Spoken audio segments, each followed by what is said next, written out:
What's up, print fam? Welcome back to the print shop. Today, we're back in the printing business. I have happy thoughts and negative thoughts all at the same time about this. Overall, it should be positive. Let me talk about why I sold my Konica in the first place and why I bought a second Konica. But let's do a little bit of a tour because things have moved and been rearranged to make this fit. We have rearranged the embroidery area a little bit. Before we had the embroidery machines against the wall, we had the desk right here, and then we actually had the logo jet kind of right here.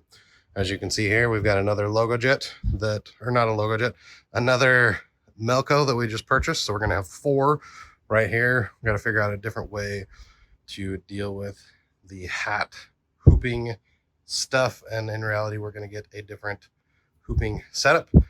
But we're going to have 4 Melcos. We have the computer to run the stuff, and then we've got the logo jet. We have got our Husky carts. We have upgraded every single Husky cart in the shop to now be on these base wheel contraptions that I had my brother make because no monuments. And then this area is still the same as it was a couple weeks ago. We got the new tumbler laser, old tumbler laser, fiber laser, new pen laser, which is a piece of garbage, old pen laser. Now, one of the main reasons I ended up selling the Konica was because of space.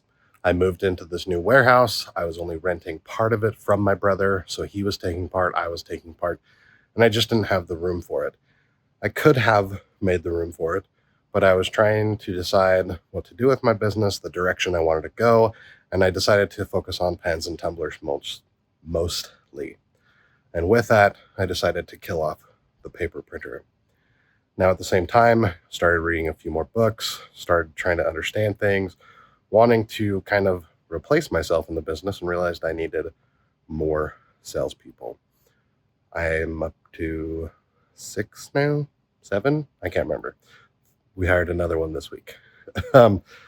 So with that comes additional struggles. And now I'm not only keeping the promises to my existing customers, I'm keeping promises to new customers, as well as just new things. One of my sales guys has been selling promotional products for about 10 years.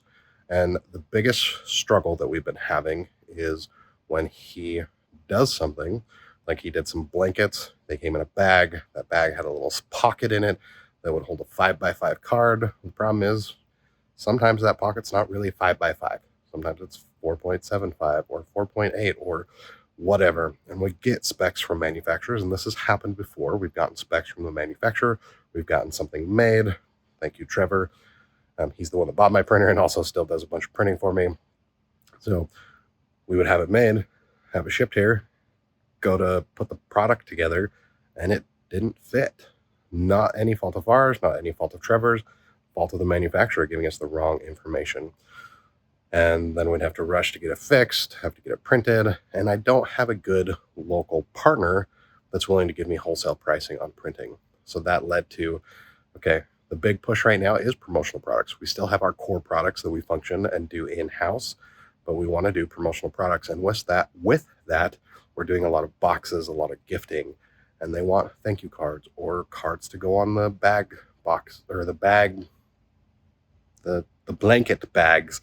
And it has become a big pain point. Now, I'm still not going to print everything. And even if this has the capability to print it, it doesn't mean I'm going to, because I am going to limit the products that we print on it because I want it to be simple. I want it to be easy. Every tray is going to have an assigned paper, and that's it.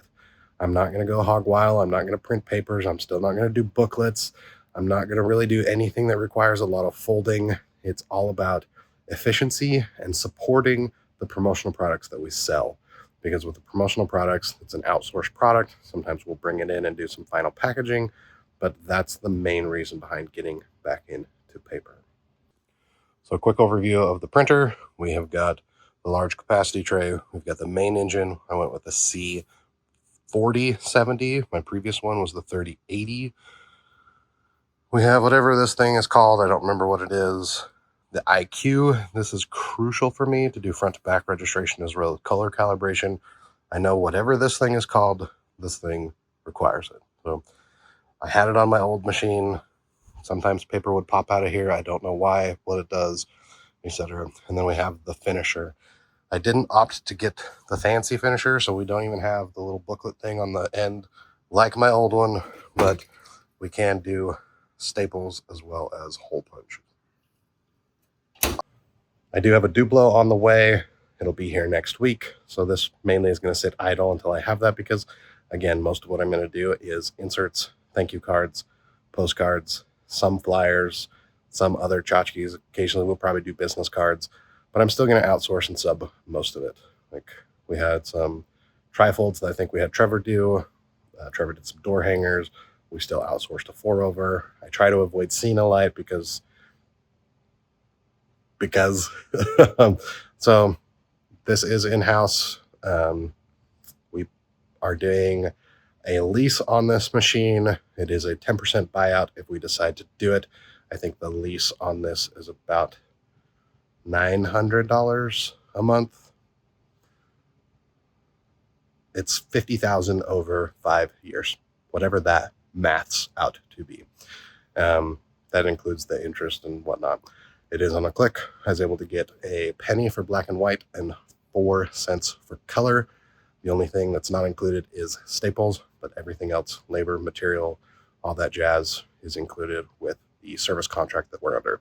That is one of the reasons why I didn't buy my Konica back from Trevor. He did offer to have me buy it back from him, but I do not want to self-service this machine.